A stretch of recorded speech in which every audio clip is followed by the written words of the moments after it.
विविधतेनं नटलेला महाराष्ट्र, साहित्य, कला, क्रीडा, नाट्य आणि संगीतानं नटलेला महाराष्ट्र आहे.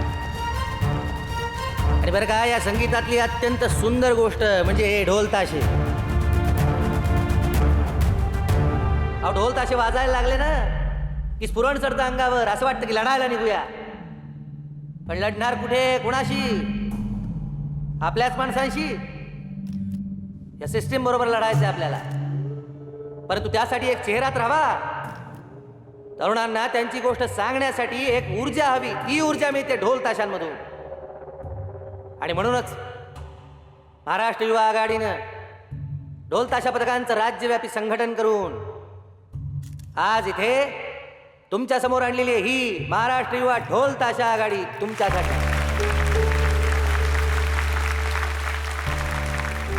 आता माझ्या तरुण पत्रकार मित्रांना प्रश्न पडला असेल, पण तो प्रश्न विचारण्याआधीच मी त्याचं उत्तर देतो. या आघाडीचा उपयोग मी माझ्या किंवा माझ्या पक्षाच्या फायद्यासाठी करणार नाही. या आघाडीचं काम असेल महाराष्ट्रातली संस्कृती आणि संगीत जोपासण्याचं. आणि या आघाडीसाठी म्हणून मी एक तरुण, नवीन, तडफदार चेहरा तुमच्या समोर आणतोय, जो या आघाडीचा प्रमुख असेल. चेहरा तुमच्या आमच्या मधलाच आहे, तुमचं प्रतिनिधित्व करणारा असा चेहरा, ज्यानं ढोल ताशासाठी कोर्टात जाण्याची धमक दाखवली आणि ती केस जिंकण्याचं धैर्य दाखवलं असा चेहरा. आजपर्यंत जसे माझ्या पाठीशी उभे राहिलात तसे त्याच्याही पाठीशी उभे राहाल अशी अपेक्षा व्यक्त करतो. कारण माझी निवड कधीही व्यर्थ जात नाही. स्वागत करूया अमेय कारखानीस यांचं.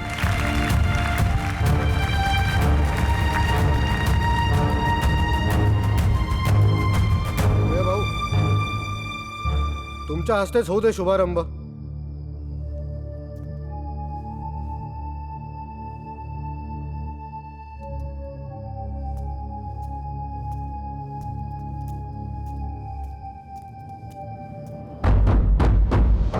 महाराष्ट्राच्या कानाकोपऱ्यातून आलेल्या या ढोल ताशांचा एक असा नाद उमटला पाहिजे, उमटला पाहिजे, उमटला पाहिजे. मराठी माणसाचा आवाज अशा दिशांमध्ये घुमला पाहिजे, घुमला पाहिजे, घुमला पाहिजे.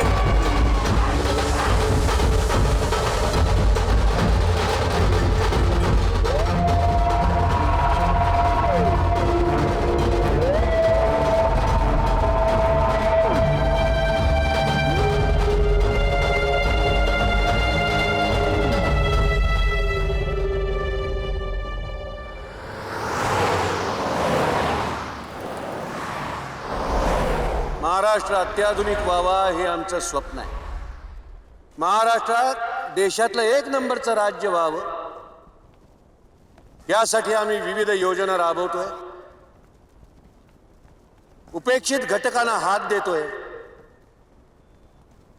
तर काहींचा पोटशूळ उठतोय, दोन्ही हाताने शिमगा करतायत. सध्या महाराष्ट्रामध्ये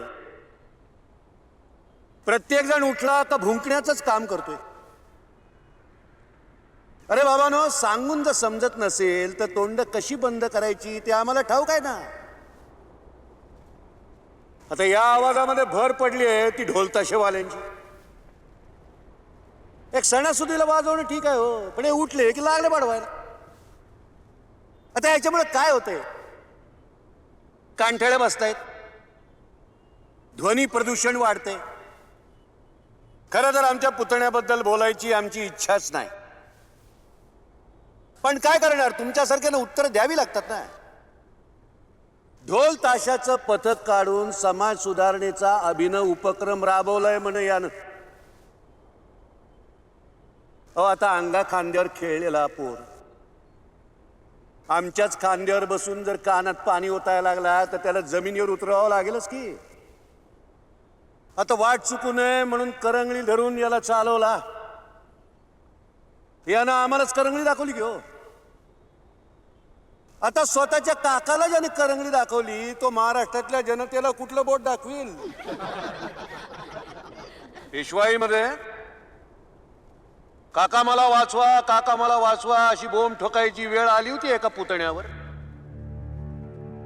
आमच्या पुतण्याला एवढंच सांगणं आहे की ती वेळ तुझ्यावर येऊ देऊ नको. आमच्या पुतण्याविषयी सांगायचं तर त्याला लहानपणापासून ढोल वाजवताना मी पाहतोय. पण हा आदित्य देशमुख दोन्ही बाजूनी वाजणारा ढोल आहे आणि म्हणून म्हणतो एकदा वाजूच द्या.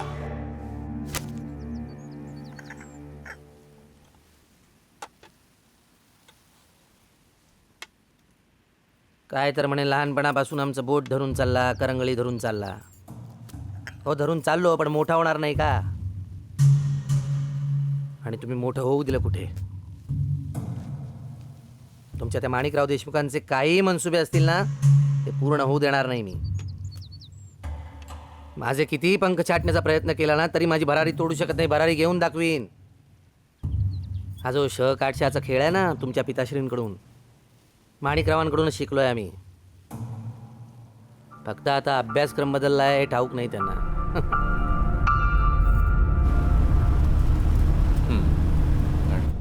सो स्टॅटिस्टिक्स असेल सर.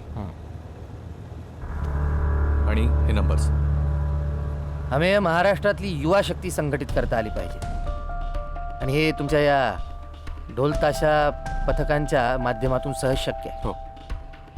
संयुक्त महाराष्ट्राच्या लढ्याच्या वेळेला काय होतं कार्यकर्त्यांच्या हातात? हा सगळा महाराष्ट्र शाहिरांनी एकत्र जोडला. हो सर. शाहिरांनी महाराष्ट्राची संस्कृती पुन्हा एकदा उभी केली. मुंबईसह संयुक्त महाराष्ट्राच्या लढ्यात विविध जाती धर्मातल्या लोकांनी आपलं रक्त सांडलं. करेक्ट. पण संस्कृतीतही भेदभाव आहेच ना साहेब. प्रतीकांचा प्रभाव जिकडे जास्त, तिकडे लोकांचा ओढा जास्त. आणि भेदभाव वगैरे सगळं वर्चस्व सिद्ध करण्यासाठी असतं. एकदा का ते सिद्ध झालं, सगळं संपतं. पण मग महाराष्ट्र युवा आघाडी याच सांस्कृतिक राजकारणासाठी. इथे एक प्रचंड मोठा वर्ग आहे ज्याला सत्तेपासून कित्येक वर्ष मुद्दाम दूर ठेवण्यात आलं. त्या सगळ्यांना महाराष्ट्र युवा आघाडीशी जोडून घेण्याचा विचार आहे माझा. आम्ही आपला महाराष्ट्र पुरोगामी आहे. फुले, शाहू, आंबेडकरांचा महाराष्ट्र. नवा महाराष्ट्र उभा करताना आपल्याला हेच कॉम्बिनेशन लक्षात ठेवायचं आहे आणि तेच जपायचं आहे.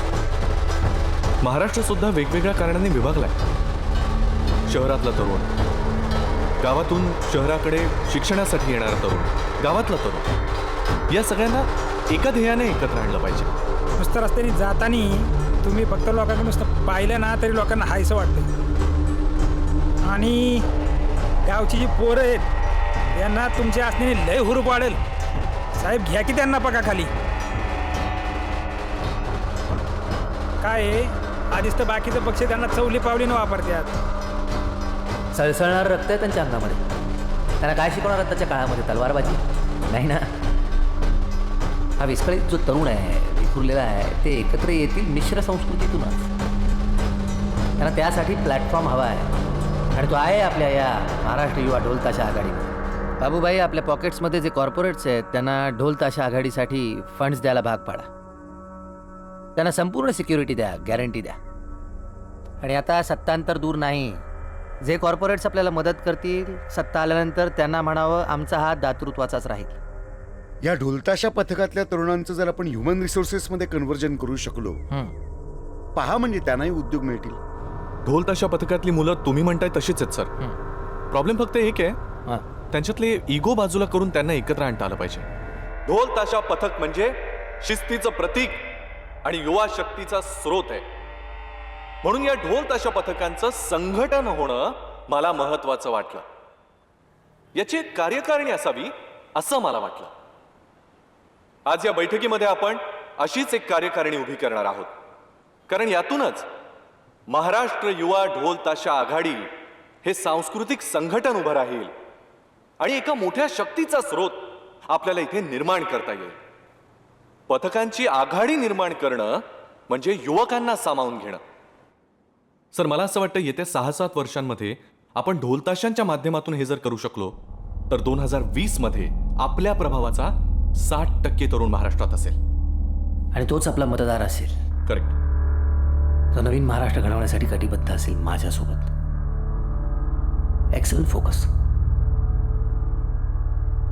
हाच फोकस नवा महाराष्ट्र घडवेल. आणि हा फोकस दिसतोय मला तुझ्यामध्ये.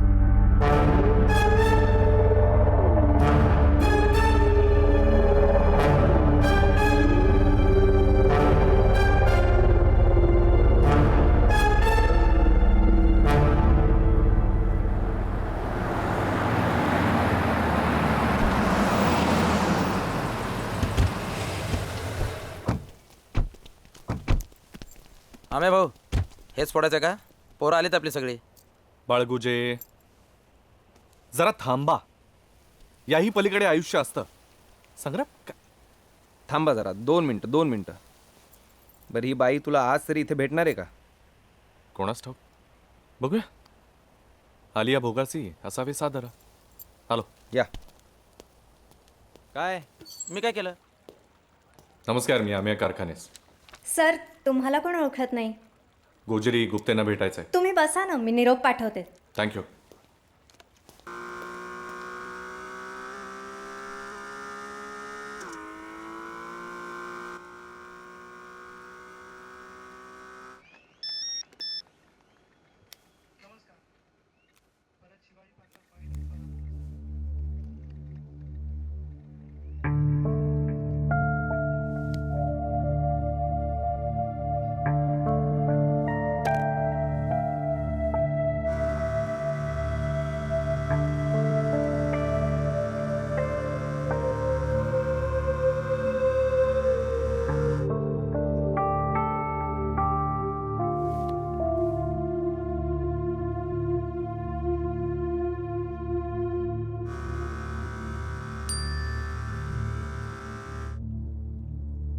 सॉरी, मी कामात आहे आणि ऑफिसही असं येऊन भेटायची जागा नाही, कळलं?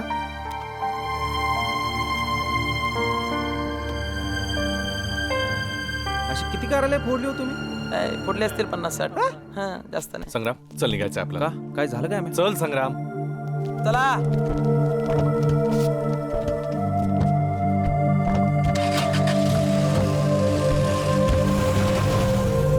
गोजरी असं का वागते मला समजतच नाही.